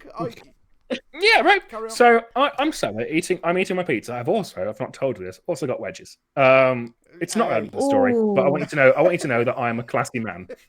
Oh, I'm so hungry. And what I can remember this genuinely perfectly is that what I did is I got the wedges and I put it on my pizza slice and I rolled it up and started eating it like a sausage roll. I have never found you more attractive. Boom. It also works if you get a crap pizza and the pizza place does fries. Do that. As I was eating this sausage roll of pizzeria goodness, I turn around and I just look down, and the 2 guys are looking at me because they've suddenly gone silent. They clearly think I'm the sort of person to call the feds. That's right, to me eating my pizza sausage roll. That's a responsible citizen, they thought. That's the man with on a Thursday night. I hear the silence, which is you never want to hear silence. It normally means either your children have gone away or your pets have done something wrong. What the fuck happened? On my screen, it looked like Adam's arm. He'd gone across and just gone. Can I just point out, sorry, that for the last 10 minutes, I've been battling with an earpod that's fallen out. Oh. What I'll do is I'll laugh at the right point, and hopefully I've got the story in context. It'll be wonderful. So, but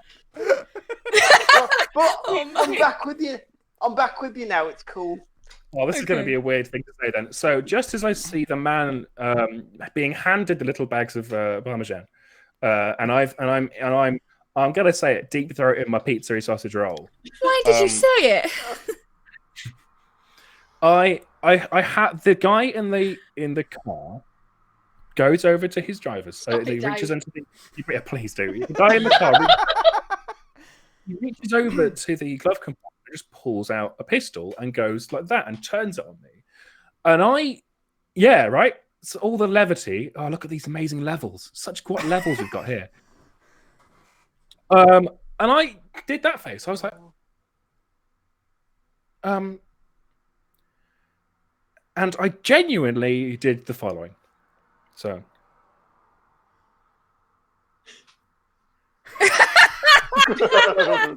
And just closed it up. The magic bulletproof curtains. And I kind of stood there for a bit in my room, not moving, and I realised now the light behind me, so casting a very clear silhouette.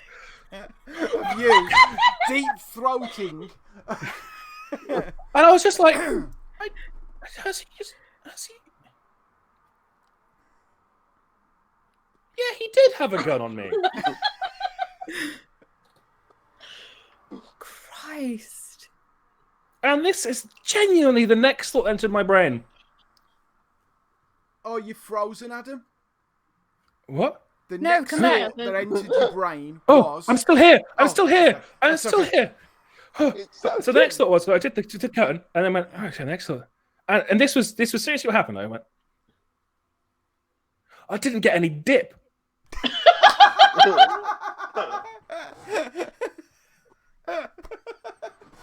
And I have no idea why that was going to be that could have been my final thought on the planet. It would have been the most Adam Unwin thing to happen ever. It would have been that. My last interaction with the person would have been with Jeff buying genuine pizza and pretending I had friends. Like, no, your last interaction would have been going like this at a drug dealer. Ah! just it was, and that's my life in a nutshell. Yeah. I really like love to it, imagine Adam. though is obviously that he didn't kill you, but if he had, and then like the coroner or like medical examiner had come round and had been like, so he's got, hang on, the guy was on his own, he's got a share of pizza, but the weirdo didn't have any dip. Like, And then writing in the thing like, he could have died from dehydration from extra dry wedges. Maybe the murderers took the dip. We're looking for a man with excess barbecue. Just imagining the writing in the coroner's report, like, in the right hand, a kind of spiral of pizza. Wrapped around dry wedges. Wrapped around some dry wedges. If anything, he's carb squared his meals. Oh my god. We need to get this story from the drug dealer's point of view. Because Yeah. Do you reckon he's on the chat? if you're in the And chat, he's here tonight. let us know. That would be weird, wouldn't it? But could you imagine if he had shot you, the way he'd have to then big that up to the gang? Like, So, oh yeah, well, he was eating pizza in a really suggestive way. I'd love I had it to if do the it, gang- man. Imagine if the gang were like huge pizza fans. They're like, you can't shoot a man. That was like the Cosa Nostra of like that. Like, never shoot a man with like who's eating pizza. Who's deep throating a pizza? I Or can they see now, loved, deep throating wasn't a good word. I can see that. or Yeah. they loved pizza that much they were disgusted that you were deep throating it. See, you're all going to try it. You're all going to try rolling up like I'm fries already in a pizza. dreaming about it. I'm so hungry. What is it when they basically fold a pizza? Calzone. Calzone. Calzone, Down that's me, it. yeah. A pasty. You're thinking of an Italian pasty. That's what you're thinking of. Thank you, Adam. That was brilliant. Guns are just scary shit. When I didn't fire a gun until last year on a stag do, because that's what you do on stag do's. And That I've and never apparently tried it. Parmesan. and parmesan. What happened? Parmigiano. And I'll tell you, you can't appreciate, because my only experience of guns is films. You can't appreciate the power of them. Just that kind of kinetic. Yeah. And you're like, Yeah. I got to be honest. I've always been scared of guns, like you. When you go uptown or whatever, and there's like they've got rifles, and I'm always like, oh. But even more so now, being on the business end of one of them. What was your hit rate on the shooting? Pretty fucking good, to be fair. I've got the target somewhere. I'll have to dig I'll dig the target out, take a photo, and put it on Instagram. It's a target, He doesn't right? want to That's brag fine. or anything, but he's. But mine was really moving good. targets, so same. I mean, he's playing Mr. Big Man, but who was the winner when we did crossbow shooting? Can I just You point two out? lead very different lives. History, Tory. Story! Sorry. Oh, Can I just point out? John has located a wimpy just the other side of Stafford. Oh my god, let's go! we're all going. Tomorrow. I haven't seen other humans for so long. Like, I'll meet you in the car park of Wimpy near Stratford. Never been. Stafford. Never been. When's that expert? Never been to a Wimpy. When's You You get a No. knife and fork. You get a knife and fork in a Wimpy. I'm from a new town. It's your own fault. Could you, John? I appreciate that you are watching the stream, but could you do us a favour and just find out what the postcode is of that, please, and just pop it in the chat? We can Google it ourselves. No, we can't. We're doing a show. Has it got No. a ramp? Has it We've got got to research it Yeah, now. check we for need access. disabled access as well, John. If you could get that. We can't go anywhere we till I've can't got a go- new car. We can't go in there anyway because it's social distancing. We need They to might be find doing have a takeaway. social John, find In out the what car coronavirus park. deal is. We can Yeah. sit on the car park. See if they've got a drive-through. John. John, ask Wimpy if they've got a drive-through, John. It We'll looks be like those There bad are boy kids that 66 sit Wimpies. like level in the car parks blasting drum and bass. Oh my god, I've never been so excited. He's put. It But looks very instead of drum accessible. and instead It's of a drum and cabin. bass, instead of drum and bass, it's West End musical soundtrack. Dave just in the back of the car being miserable because We're all It's eating in burgers London. and rapping Hamilton. We'll find the David Hasselhoff recording of Jekyll and Hyde. Yes, please. I'm out. I'm out so hard. I'm out. Shut up, you know you love it. You love it. It's gonna be the best thing. John's found it. He says it's not a proper restaurant. It's a cabin. It's a wooden shack. I love it. That's great. Thank you, John. Thank you. I'm not above a wooden shack. Let's finish this thing off then. Hannah, ladies and gentlemen. Hi. That's a- Woo! Splat. Cool. So I thought. Okay. So this was a few years ago. I went on holiday to France, and it was shit. But not because France was shit, because of reasons that I won't go into. But so we were driving. What? You will go into It was the that room. company that was the reason it was a shit holiday. Anyway, Okay. Cool. we had been we'd been staying kind of like near Paris, and we decided we were getting the ferry back at Calais, but it wasn't until quite late in the evening. It was like 10:30 ferry or something, or 11 o'clock or something. So we thought, oh, we'll just drive and we'll take it steady and stop at places, and it'll be nice. Stop at a Carrefour, like one of those big supermarkets, and get a load of cheese and shit. It'll be great. Yeah, I love a Carrefour. Yeah, be great. Get a load I of love cheese. oceans too. So we set off. We're driving John T. along, and we're like, "Wait, what is he?" Thanks, John what? T. We've got Hannah going to shoot bodily fluids onto now. yes. That broke up this end, Adam. So yeah, it's what landmark is Anna going to shoot bodily fluids onto now? You know it's my speciality. So I've got a little I Spy book, and I tick them all. Yeah. That was our very first podcast, wasn't it? It was. It was, Oh, yeah. Which people might not have heard, where I talked about being sick on the Vatican and various other Roman landmarks. Anyway, so we set off, and we were driving through, and everywhere was dead. Like everywhere we went through, there was no one around. Everything was shut. And we were like, oh, it's kind of rural here. So we'll just get to the town. It'll be fine. So we're carrying on.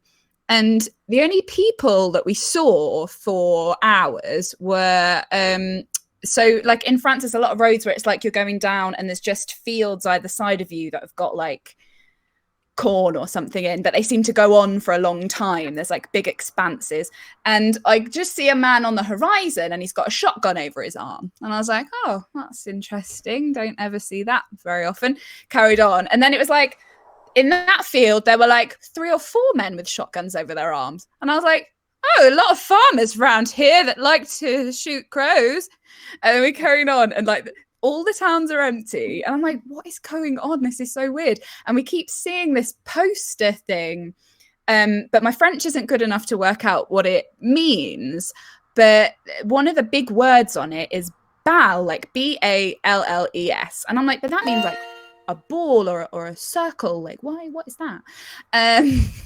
So we look at the map and we're like, oh, well, if we go this way, we can go via Lille. And that's a big city. People say that it's nice. I've never been there. People say it's a good place to go. We can stop off there, go around. Very pleasant. Yeah, we'll do that. And there'll be people there. So we eventually got there. Like we got lost. It was fine. And we got there and there was like no one there. And we're like, what's happened to the people of France? Where are you? And it was literally like we found somewhere to park and we could hear music, but like fairground music. And I was like, okay. And at this point, I've not eaten because we were planning to stop on the way. And like, so I'm like hangry. Well, I'm on the verge of hunger. So I'm like, okay, I'm going to be fine. I'm holding it in. And we could hear this music. So we sort of like walked down and we found like, it was supposed to be part of the old city wall or something. So it was just like a bit of stone and one Highland cow staring at us. And you could sort of see there were a few people going off towards like down to this field. And we're like, that doesn't look like a place where there's food and I need to eat. So we went back towards the town and everything was shut. We walked around and we're like, what's happened here? What is this? And eventually we found one cafe that was open, so where we could get a drink. And it was run by these two, like, sort of like too cool for school, sort of hippie, like surfer dude type, like, oh, oh, yeah, cool. And they had a couple of like tables and chairs outside. It was tiny. Yeah, I speak French. Wee. It was tiny, so like you couldn't sit inside. There was just like a couple of tables and chairs outside. So what it was like, so the kind of river comes in, I don't know, it's not like a wide thing, but it's like it comes down and then it comes into, so we were sitting in this square and the square in the middle is like, I guess you would call it like a marina or like a pontoon or something where you would put boats.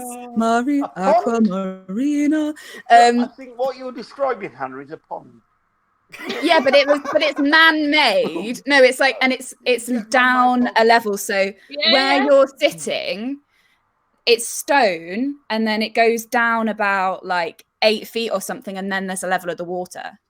So it's like, do you get what I mean? So it's like a square like that, and then kind of like the end of a canal. So it's like the river bit comes into, or canal comes into it, and then it's just this little square bit, and there are little steps down from the side to a little flat bit where if you had a boat you could get on it, but there weren't any boats in there. It was empty. So it was just like like a dock. Like still sounds like a pond to me. Yeah, but like a man-made like pond, stone lined. Yeah, I don't know the word for it, but so it's a marina, like a key. It's a dock. It's a dock. Yeah, it's like a dock. Yeah. It's important that I set the scene for you so you get the visual. Like the word is here, and you've just gone. But you looked confused, so I kept digging. Yes, John is saying because you used every other word apart from dock. Yeah. Dock. So it's a wharf. It's a wharf. Okay, right. So we're sitting. It's in Star Trek. Anyway, Just a big The point Klingon, like is- ridgehead Klingon. Just what? What's Worf doing here? So you're at the We're dock. sitting on one side of it. You're sitting next to Worf Outside. from Star Trek. Wolf was there. He was having a cafe, same as I was, right? So we're sitting my on God. this side of What? the square, right? And the river comes in here. And the bridge to cross over it is quite far down. What would you it's call so- that patch of water, Hannah? Well, I called it a marina, but you all looked at me weird. That's because that's a puppet. Aqua marina. Yep. So we were sitting Got his there. dictionary out. I'm right. Firstly, fuck you, right? Secondly, so I'm super hungry. There's no food in this cafe. It's just like drinks. It's kind of like a takeaway drink thing that had a table outside. I'm like, okay, fine. I'll just have a drink. I'm gonna be fine, right? So we're sitting there, and it's been quite a tense time anyway. And so we're just like, yeah, cool. And then I heard this sound, which is like, you know, if you throw a rock into the sea and you get it just right and it makes that satisfying like bloop, bloop, Or, I heard or that. even a dock. into any body of water. What's a duck So, doing here now? I heard that. And then I heard a shout. So I looked over and then this like head popped up out of the water. So it's like low down. So like where we're sat, it's probably about 8 feet-ish down to the water level. So someone had I'm obviously definitely walked not off so the young. edge. No, I'm trying to say where the water is like the wall is like high. So he's Okay. obviously fallen into the water. Right. Right. So I was like, have you managed that? That's crazy. So where he is next to it, there's like some steps cut into the stone that go down to a flat bit. And so he's literally like a couple of feet away from where the flat bit is. And I was like, oh, you know, he can just put himself up. But like he shouted again, and then someone else came and they were like shouting to each other, and then someone else came, and the guys came out of the cafe, and I stood up as well, and we were all just standing there like, what's going on? Why are they shouting? But we couldn't hear what they were saying, and we couldn't get over there because that's where the river bit had come in, so we couldn't get over to the other side, and there were about 3 people there by now. River bit. So we're like, why is he? So I was like going, why is he just why doesn't he just move along the wall a couple of feet this way, and then he can just climb out, like idiot. Then the fire engine turns up, right? So the pompiers are here. And they like come down and they like get a thing and they like pull him out the water and they like wrap him in a full blanket. We're like, oh, he's okay. And then one of the firemen has got like a big net and he's fishing in the water. Was it the And dog, he- was it the dog pound guy from 101 Dalmatians? It was a big net like that, and he was fishing around in the water and he pulled out a white stick.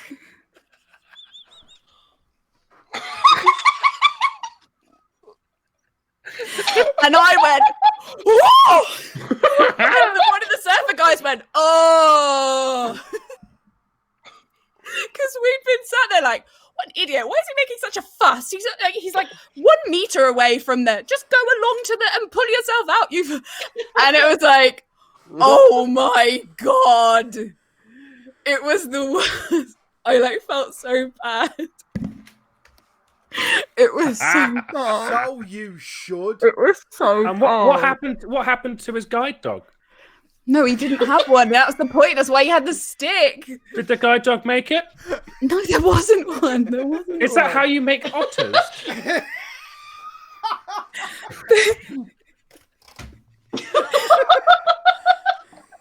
In my defense, That you have no defence. I There isn't one, but hadn't carry on. seen it and I didn't know that was the case. Also, let me remind you, I was hangry, and when I'm hangry, the world disappears I hate around the me. blind.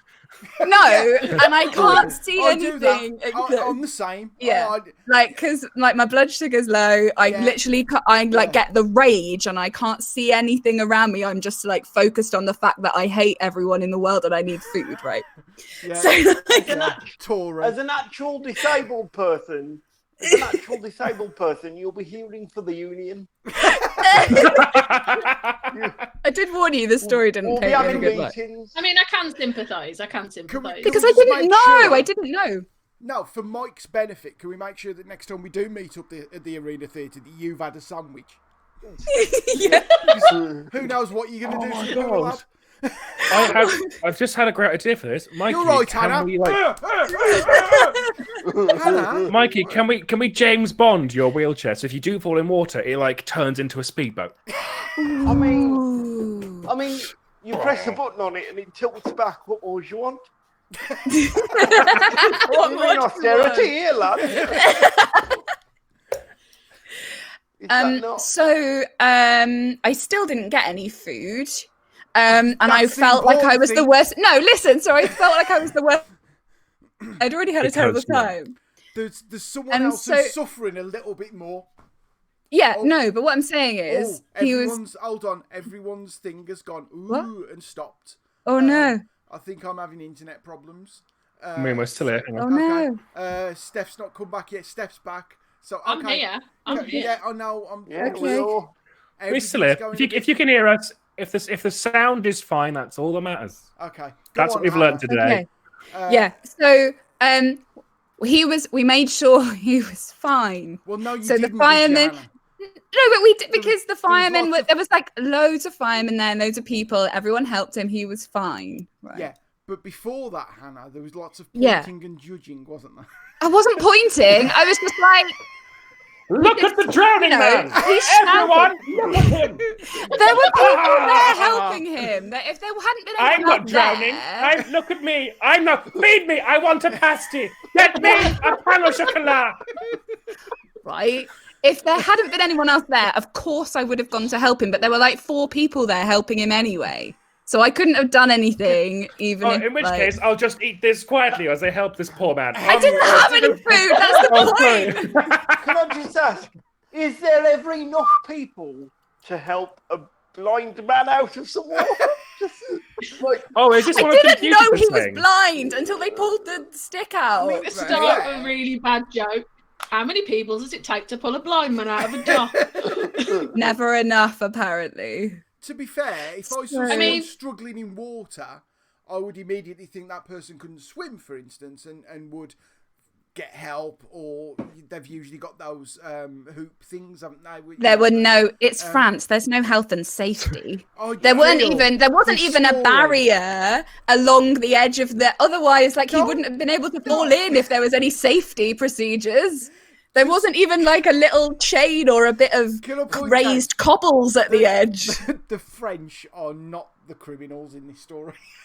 Definitely. Oh. Somebody left this dock open with no barrier around the edge of it. So Dock. you admit it's a duck. We admitted that so long ago. No, I can sympathise because I had a similar situation when I was in Amsterdam, right?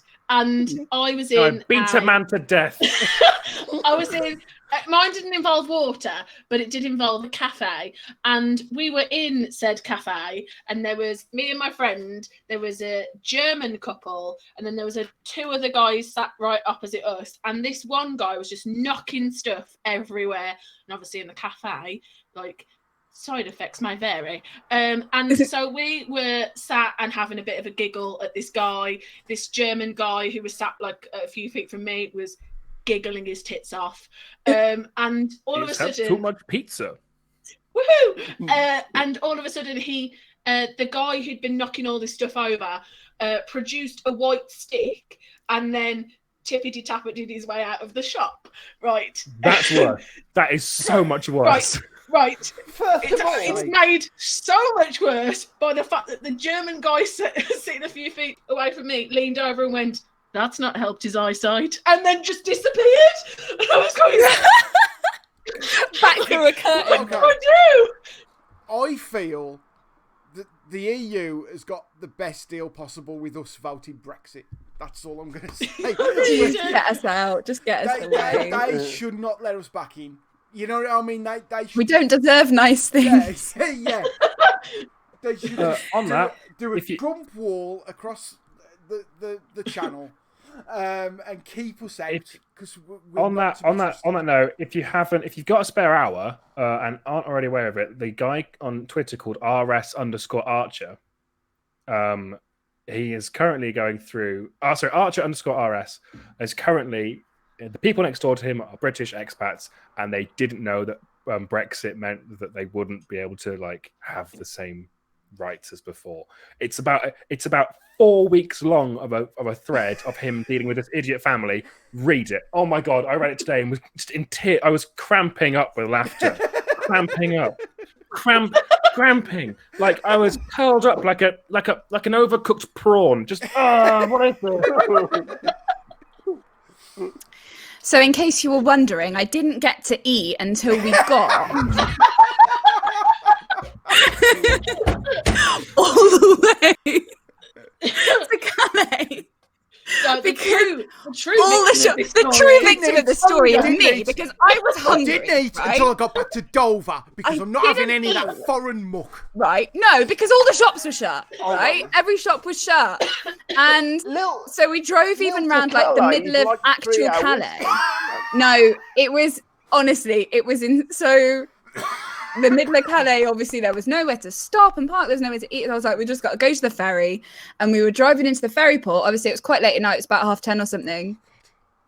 And these 6 gendarmes stepped out in front of the car. And You're put the their woman who hand left up the blind man. to make a stop. And so, like, stopped the car. And they, like, gestured for him to get out. He didn't speak any French. I speak a bit of French. So I went to get out the car so I could translate what they were saying. And this massive policeman there just went like this, like took a step forward towards the door. And I was like, okay, I'll just sit here then. Cool. They've all got guns and they're all like massive. And they've got these like giant arms and they're standing with their arms folded. Like, so you know, I was like, you're well, we're going to totally on die. board, yeah, We're going to die. You know when you say you speak French, do you just speak English loudly? No, I've got an A level in French, Dave. You've got an A level in Loud French. and slower. I've got an A level. It's a translation tool. I'm like, right, we're gonna. Oh my god! And then I suddenly become very aware of the fact that because I'd planned to go to Carrefour and get a shitload of cheese, I also have a knife on the back seat wrapped in a tea towel.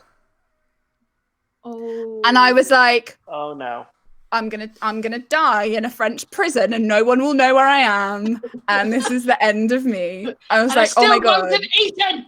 And I'm so hungry. And like that knife is representative of the fact that I've had no cheese, right? Hang on. This is like So this blind man almost died because you couldn't be bothered to cut up some cheese you already had in the boot of the car. No, I didn't get any cheese because all the shops were shut in all of France. Sorry. There is no cheese. I'm still hungry at this point. Let me tell you, I'm still really hungry. There's no cheese, but you've got the knife. No, because I put it out because I was like, well, we can have a little picnic on the way. So I've got the knife and a tea towel ready for like a little cheese feast. I'll never understand the middle classes. this is Right? I tell you what, You've got to be ready. This is like the European leg of my New York story. Yeah. I'm just in fear for my life now. And they're going to be like, yeah, that was you in Lille that didn't help the blind man.